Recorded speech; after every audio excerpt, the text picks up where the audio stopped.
আইডিতে হ্যাঁ। আচ্ছা আমরা হচ্ছে আইসি ইঞ্জিন নিয়ে পড়তেছিলাম internal combustion engine. Internal combustion ইঞ্জিনের মধ্যে আমরা কম্প্রেশন ইগনিশন করেছি আর একটা কি ছিল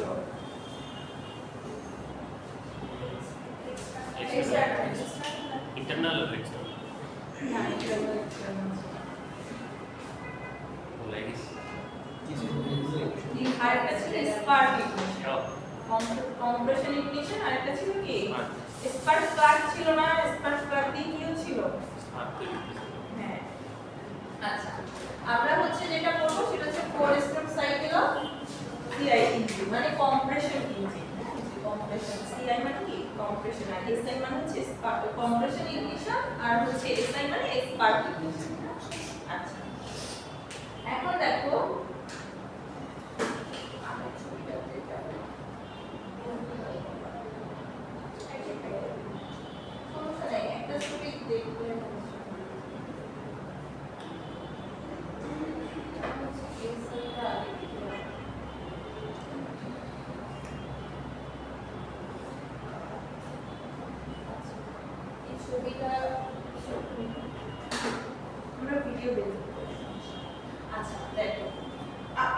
মেশিনের হচ্ছে কিছু পার্টস ছিল যেটা মনে আছে সিলিন্ডার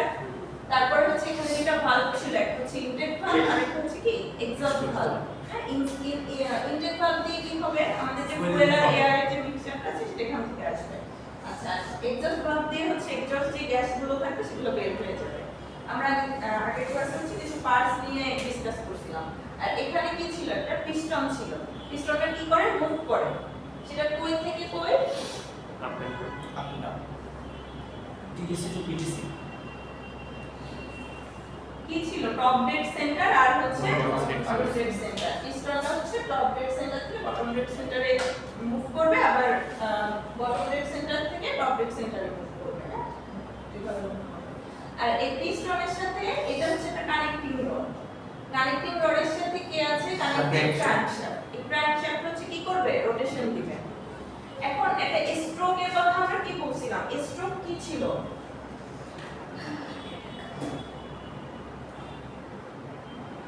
একটা স্ট্রোক কি ছিল মনে আছে যখন হচ্ছে পিস্টন কি করবে মুভ করবে এই যে টপ ডেড সেন্টার থেকে বটম ডেড সেন্টারে যদি মুভ করে সেটাকে আমরা বলছিলাম একটা স্ট্রোক এরকম কয়টা স্ট্রোক কমপ্লিট হবে এখানে চারটা স্ট্রোক কমপ্লিট হবে এইজন্য এটার নাম হচ্ছে কি ফোর স্ট্রোক সাইকেল চারটা স্ট্রোকে একটা সাইকেল কমপ্লিট করবে আর হ্যাঁ টু স্ট্রোক সাইকেল সেখানে হচ্ছে দুইটা স্ট্রোকে একটা সাইকেল কমপ্লিট করবে কিন্তু চারটা কাজই হবে কিন্তু দুইটা স্ট্রোকে হবে ঠিক আছে আর ক্র্যাঙ্কশ্যাফট একবার রোটেশন দিবে ফিগার প্রত্যেক সে স্ট্রোকে ক্র্যাঙ্কশ্যাফট কি 90 ডিগ্রি রোটেশন প্রতিটায় হ্যাঁ না এখানে টোটাল হচ্ছে ক্র্যাঙ্কশ্যাফট দুইবার রোটেশন দিবে 360 ডিগ্রি প্লাস 360 দুইবার রোটেশন আর হচ্ছে যেটা টু স্ট্রোক ছিল সেখানে ক্র্যাঙ্কশ্যাফট একবার রোটেশন দিবে সেটা হচ্ছে আমরা যখন একটু ভিডিও দেখব তখন আরেকটু ভালো বুঝতে পারবো তাহলে এখানে কি হয় আমরা একটু এটা দেখি আচ্ছা এখানে কয়টা স্ট্রোক থাকবে চারটা স্ট্রোক থাকবে একটা আমরা বলতেছি কি ইনটেক একটা কম্প্রেশন একটা পাওয়ার আর একটা এক্সস্ট এখন ইনটেকে কি হয় ইনটেক বলতে আমরা কি বুঝতেছি যে কোনো একটা কিছু ইনটেক হবে কোনো একটা কিছু আসবে তাই তো আচ্ছা তাহলে এই যে ইনটেক ভালভ আছে এই ইনটেক ভালভ থেকে কি হবে ফুয়েল আর এয়ার যে মিক্সচারটা আছে সেটা প্রবেশ করবে সিলিন্ডারের মধ্যে বুঝতে পারছো এখন সিলিন্ডারের মধ্যে যদি প্রবেশ করে তাহলে পিস্টনটা কি উপরে থাকতে পারবে না পিস্টনটাকে মুভ করে নিচে আসতে হবে না ওকে তো জায়গা দিতে হবে ফুয়েল আর এয়ার যেটা প্রবেশ করবে তাকে মধ্যে কি করতে হবে এখানে জায়গা স্পেস দিতে হবে এইজন্য কি করবে পিস্টনটা এই টপ ডেড সেন্টার থেকে কোথায় আসবে বটম ডেড সেন্টারে আসবে বোঝা গেছে যে বুঝবে না সে প্রশ্ন করবে না এই যে এই ইনটেক পোরশনে কি হচ্ছে ইনটেক ভালভ যেটা আছে সেখান থেকে কি হবে এয়ার ফুয়েল যে মিক্সচার সেটা এখানে সিলিন্ডারের মধ্যে প্রবেশ করবে এখন এই সিলিন্ডারের মধ্যে যদি প্রবেশ করে তখন পিস্টনটা কি উপরে থাকতে পারবে না এই যে ফুয়েলের যে মিক্সচারটা আসলে তাকে স্পেস দিতে হবে না এইজন্য পিস্টনটা কি করবে টিডিসি থেকে বিডিসি তে মুভ করবে ঠিক আছে এটা হচ্ছে আমাদের ইনটেক পোরশন ইনটেক স্ট্রোক যেটাকে আমরা বলতেছি আচ্ছা জি। আর দেখো যদি ইনটেক ভালভটা যখন ওপেন থাকবে তখন হচ্ছে এক্সজস্ট ভালভটা এখানে কি হয়ে যাবে ক্লোজড হয়ে যাবে হ্যাঁ এই এক্সজস্ট ভালভটা আমাদের ক্লোজ করে দিতে হবে আর ইনটেক ভালভটা দিয়ে কি হবে এয়ার ফ্লুইড মিক্সচারটা এই সিলিন্ডারের মধ্যে আসবে আচ্ছা তারপরে স্ট্রোকটা কি আছে দেখো কম্প্রেশন স্ট্রোক কম্প্রেস মানে কি কোন একটা কিছুকে আমরা প্রেসার দেব কম্প্রেস করব তাই তো তখন কি হবে ধরো এখানে এয়ার ফ্লুইড মিক্সচার আসলো তারপরে এই দুইটা ভালভই ক্লোজ করে দিতে হবে ইনটেক ভালভ ক্লোজ করে দিতে হবে তারপরে হচ্ছে এক্সজস্ট ভালভ কি করতে হবে ক্লোজ করে দিতে হবে দুইটা না হলে কম্প্রেস করলে ওই জিনিসটা কি বাইরে চলে আসতে পারে না কম্প্রেস করে তখন এই পিস্টনটা কি করবে আবার বিডিসি থেকে মানে বটম থেকে কোথায় যাবে টপে যাবে ঠিক আছে এই যে দেখো এই পিস্টনটা উপরের দিকে যে ওকে গ্যাসটাকে কি করতেছে মিক্সচারটাকে কম্প্রেস করতেছে আর তখন এই দুইটা ভালভই কি থাকবে ক্লোজ থাকবে দুইটা ভালভই ক্লোজ থাকতে হবে আচ্ছা এরপরে হচ্ছে এখানে আমাদের একটা কি ছিল স্পার্ক প্লাগ ছিল না যে হচ্ছে ইগনিশনটা কি করবে ইগনিশন করবে স্পার্ক ফিল করবে আচ্ছা এই যে এটা হচ্ছে সেই স্পার্ক প্লাগ এখন এই থার্ড আমাদের কি ছিল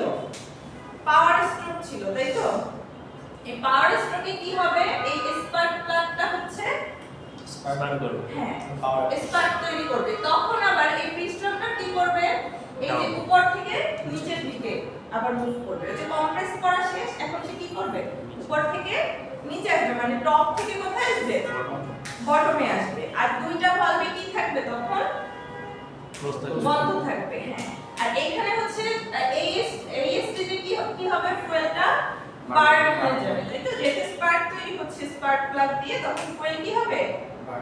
বার্ন হয়ে যাবে আর এই যে ফুয়েল বার্ন হচ্ছে তখন হচ্ছে এই পিস্টনটা কি হবে আবার নিচের দিকে মুভ করবে আর এইখানে এই যে ফুয়েলটা বার্ন হয়ে এনার্জি তৈরি হলো এটা পরে কি হবে মেকানিক্যাল এনার্জিতে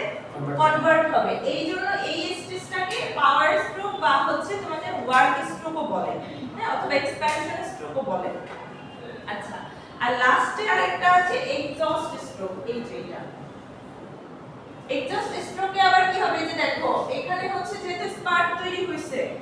এখন এখানে কিছু এক্সজস্ট গ্যাস তৈরি হইছে এর সাথে সেই গ্যাসটাকে আমাদের কি করতে হবে আবার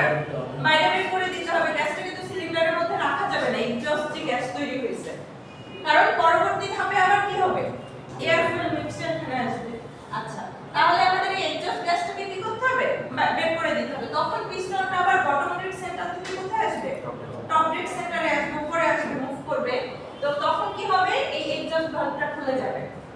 আমরা এক্সজস্ট ভালভটা ওপেন করে দিব তখন এই এক্সজস্ট গ্যাসগুলো হচ্ছে এখান থেকে কি হবে বাইরে বের হয়ে আসবে এভাবে একটা সাইকেল কমপ্লিট হবে চারটি স্ট্রোকে একটা সাইকেল কমপ্লিট হবে এই পিস্টন হচ্ছে চারবার ওঠানামা করবে ঠিক আছে পিস্টনের একবার এই যে টপ ডেড সেন্টার থেকে বটম ডেড সেন্টারে আসা বা বটম থেকে টপে যাওয়া এটাকে আমরা বলি একটা স্ট্রোক এরকম কয়টা স্ট্রোক কমপ্লিট হবে চারটি স্ট্রোক কমপ্লিট হবে এই চারটি স্ট্রোকে একটা সাইকেল কমপ্লিট হবে আর যখন এই পিস্টনটা মুভ করবে এর সাথে কানেক্টেড আছে কি কানেক্টিং রড আর তার সাথে আছে ক্র্যাঙ্কশ্যাফট এই ক্র্যাঙ্কশ্যাফটটা হচ্ছে রোটেশন দিবে ঠিক আছে এই চারটা স্ট্রোকে ক্র্যাঙ্কশ্যাফট হচ্ছে ফুল দুইবার 360 ডিগ্রি করে রোটেশন দিবে ওকে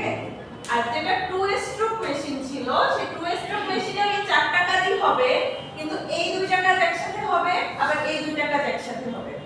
এজন্য তাকে আমরা বলতেছি কি টু স্ট্রোক আর এইটার ডিজাইন যেরকম হবে ফোর স্ট্রোকে টু স্ট্রোকের ডিজাইন সেরকম হবে না একটু ডিফারেন্ট আসতে পারে আচ্ছা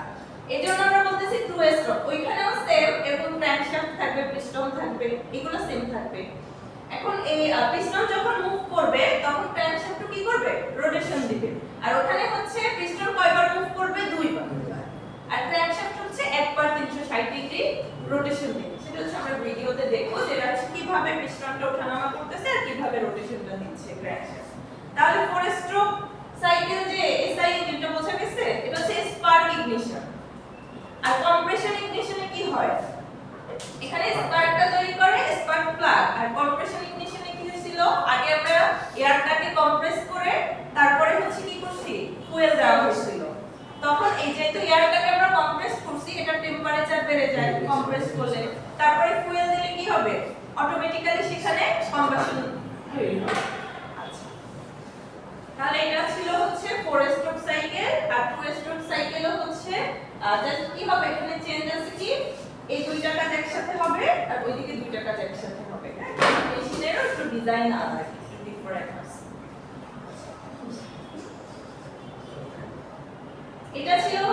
এসআই ইঞ্জিন মানে স্পার্ক ইগনিশন, আরেকটা আছে কি কম্প্রেশন ইগনিশন। কম্প্রেশন ইগনিশন সম্পর্কে তোমরা জানো অলরেডি, বুঝতে সমস্যা হবে না আর কি। এই দেখো মানে বেসিক জিনিসগুলো আছে এখানে। হ্যাঁ, একটা ছিল যে স্পার্ক ইগনিশন আর একটা ছিল কি কম্প্রেশন ইগনিশন, মানে এটা স্পার্ক প্লাগ দিয়ে স্পার্ক তৈরি করব আর একটা কি গ্যাসটাকে আগে কম্প্রেস করে নেব। আর সমস্যা আছে বুঝতে পারছো সবাই?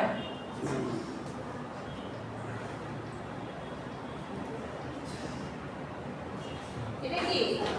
এই যে সেই স্পার্ক ইগনিশন আর কম্প্রেশন ইগনিশনের মধ্যে পার্থক্য, ঠিক আছে? পার্থক্যটা একটু আমাদের